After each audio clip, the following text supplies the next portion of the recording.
Ẹ káàárọ̀ o, mo kí gbogbo ọmọ Nàìjíríà, pàápàá jùlọ ọmọ Yorùbá, ẹ̀yin ẹ̀yà Ìgbò mo kí yín o, mo kí gbogbo ẹni tó bá ń gbọ́ mi, gbogbo ẹni tó bá gbọ́ èdè mi, mo kí gbogbo yín. Oṣù May la wà yìí, èní ni 2nd of May, láti ìlú Èkìtì mo ti ń bá yín sọ̀rọ̀. Ẹ jọ̀wọ́, nǹkan tí mo rí ní òru èní mọ́jú, ó ṣẹ̀rù bà mí. Ó dẹ́rù bà mí gidi gan. Èmi àti sísítà mi lájọ sunlé. Wọ́n wá kí mi láti ọ̀dọ̀ wọn. Wọ́n sùn sí yàrá ọ̀tọ̀, mi náà sùn sí yàrá ọ̀tọ̀. Nígbà tí àwa méjèèjì máa jí, mo ròyìn nǹkan tí ojú mi rí lójú oorun fún sísítà mi.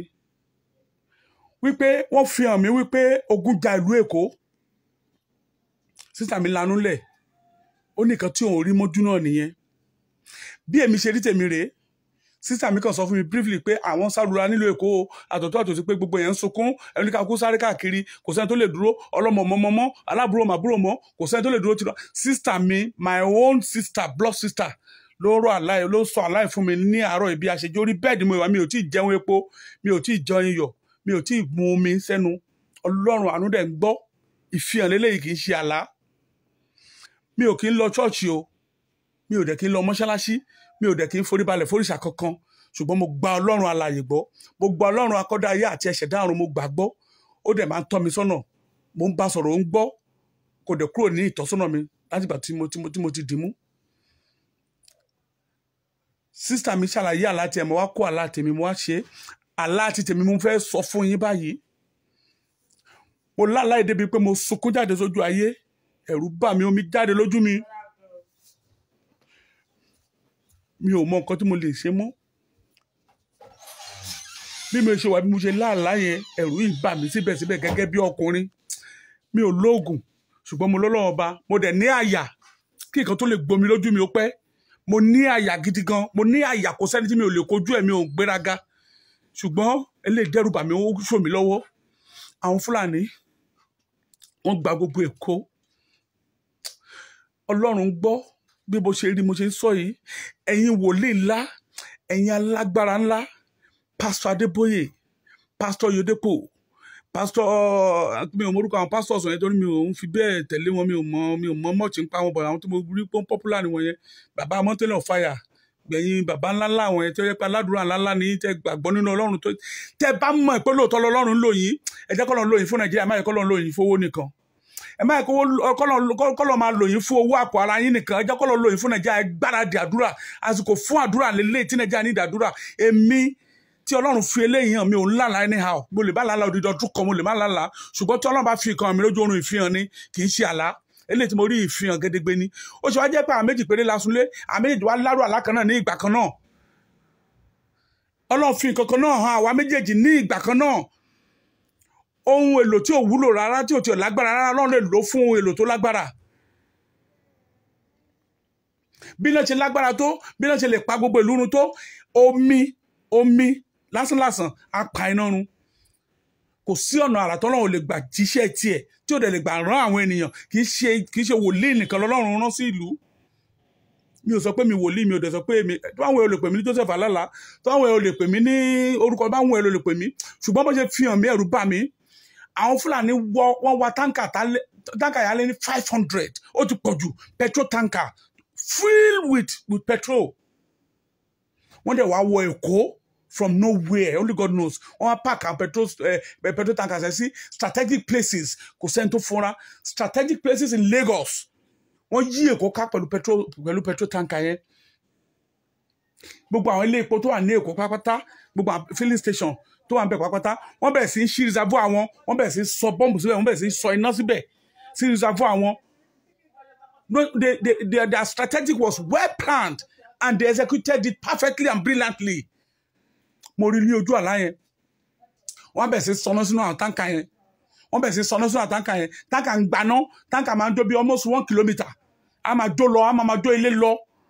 igbe oró mò ń gbọ́ nínú ilé, oró àtọmọdé àtàgbà ní orúkọ Jésù. Wọ́n tó ń wo fídíò yìí, igbe oró ò ní dún nínú ilé ẹ, igbe oró ò ní jáde lẹ́nu ẹ ní orúkọ Jésù. Ogun tó ń finá jóni mọ́lé kò ní ṣẹlẹ̀ sí ìwà àtẹ̀bí ẹ nínú oṣù tí a wà yìí, nínú ọdún tí a wà yìí, títí láé àti láéláé. Wọn ò ní gbọ́ igbe oró nínú ọ̀dọ̀dẹ, wọn ò ní gbọ́ igbe oró nínú bí tẹ́ ti wo fídíò yìí. Wọn igbe oró, igbe ẹgbà mí, ẹ bá mi gbé, kò ní jáde nínú ilé yín. Bí mo ṣe rí ní ìlú Èkó nìyẹn, kò dẹ̀ sẹ́ni tí ò lẹ́bi tí ò lára ṣèkó o. Tó bá ní kò kàn mí ṣèbí Èkó ló ti fẹ́ ṣẹlẹ̀, kì í ṣe Èkó nìkan o. Mo ti pariwo tipẹ́tipẹ́ nínú fídíò mi almost 1 year ago, 1 year plus. Mo ti ń pariwo kíní pé ogun ti wọ ìlú Nàìjíríà, ó ti wọ ìlú yẹlẹ Yorùbá, pé àwọn Fúlàní ti yí wa ká. Kó tẹ̀ tó di pé Sunday Igboho dìde rárá lèmi ti ń pariwo yìí.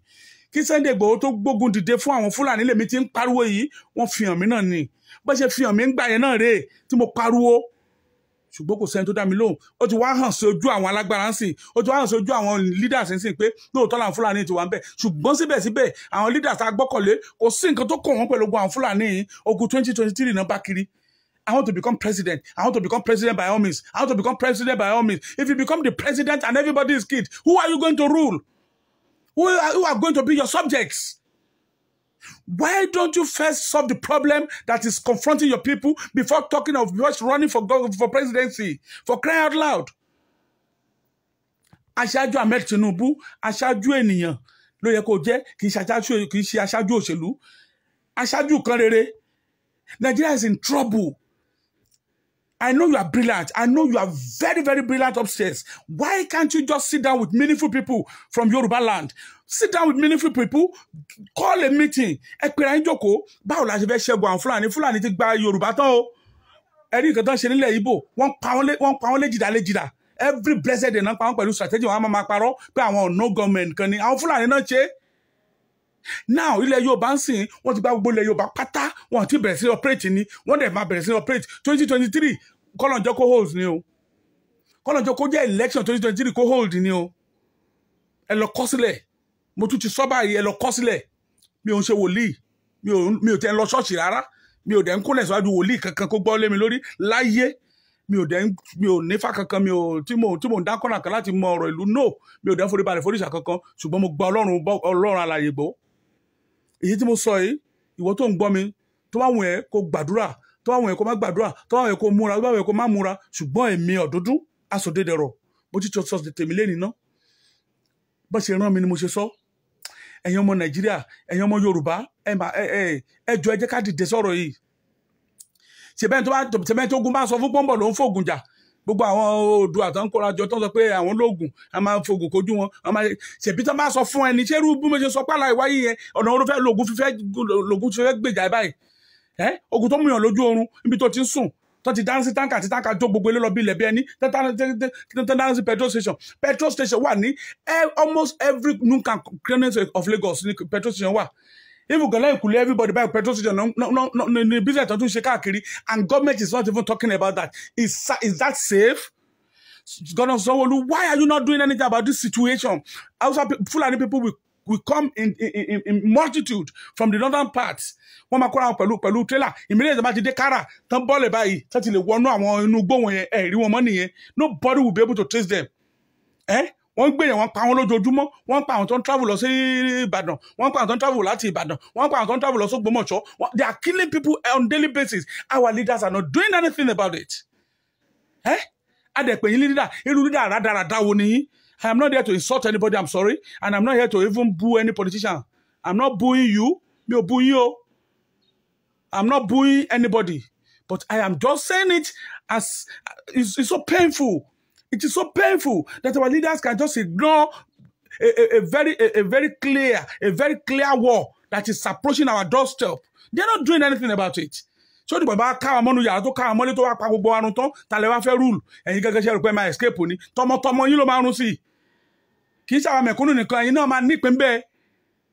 Tó bá wù yín ẹ gbọ́, tó bá wù yín ẹ má gbà. Ṣùgbọ́n ẹ̀yin mẹ̀kúnnù tẹ́ ń jìyà, tẹ́ ń ṣiṣẹ́ jìyà, táwọn aṣáájú wọ̀nyí fìyà jẹ lórúkọ Jésù.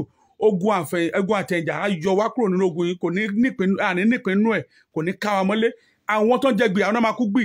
Àwọn tó ń employ àwọn Fúlàní, tẹ́yìn dọ́ọ̀jì wọn nílẹ̀ Yorùbá, àwọn ológun yẹn máa kó lọ lórúkọ Jésù bó ṣe máa rí nìyẹn. Mo ṣe àdúrà fún ìlú Nàìjíríà dẹ̀rọ̀, ìlú Nàìjíríà lójú, ìlú Nàìjíríà aráyè, ìlú Nàìjíríà peace will reign in Nigeria in the mighty name of God.